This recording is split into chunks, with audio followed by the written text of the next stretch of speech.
you can fight climate change with suntan lotion. It's not that big of a deal. It's something you can't see, but it's deadlier than Godzilla and Vladimir Putin combined. It's global warming, and it's going to kill us all. We've had these big snowstorms.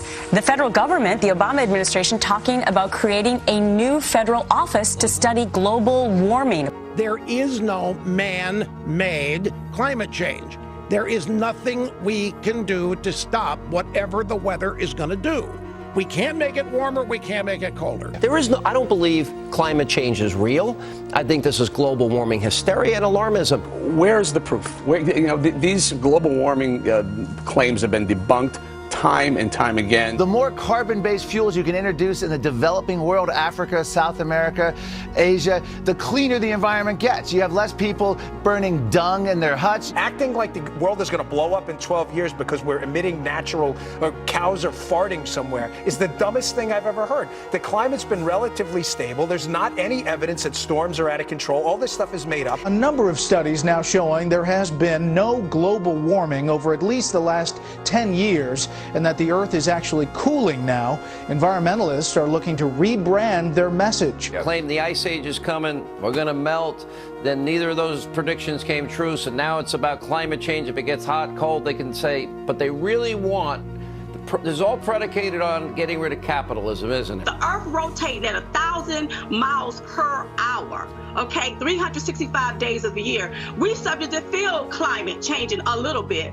but not to the tune where we have to dismantle everything and start the Earth back over again. Governor Sarah Palin, not a big fan of the whole science behind global warming. It's just, it's almost like medieval witchcraft again, where they just believe if we can use the sporks, we can save our planet and have a future. We're on the cusp, perhaps as a nation, of sacrificing our prosperity to the volcano god of climate change. It is their religion. They want to fight the weather.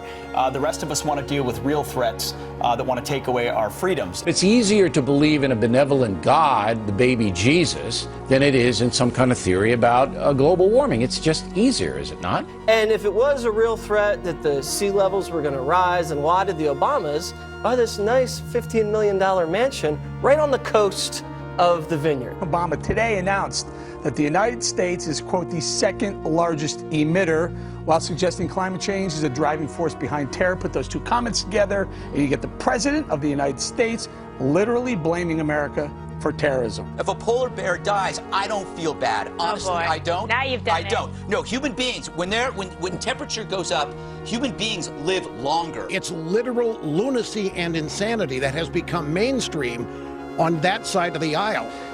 Today is the 1-year anniversary of ClimateGate, where we discovered that they artificially altered the science to hype global warming, which I say, and others, doesn't exist. Climate change is what allows them to poison the minds of young kids, to blame people for causing a problem and then offer them redemption. Make them feel like they have meaning in their lives by saving the planet.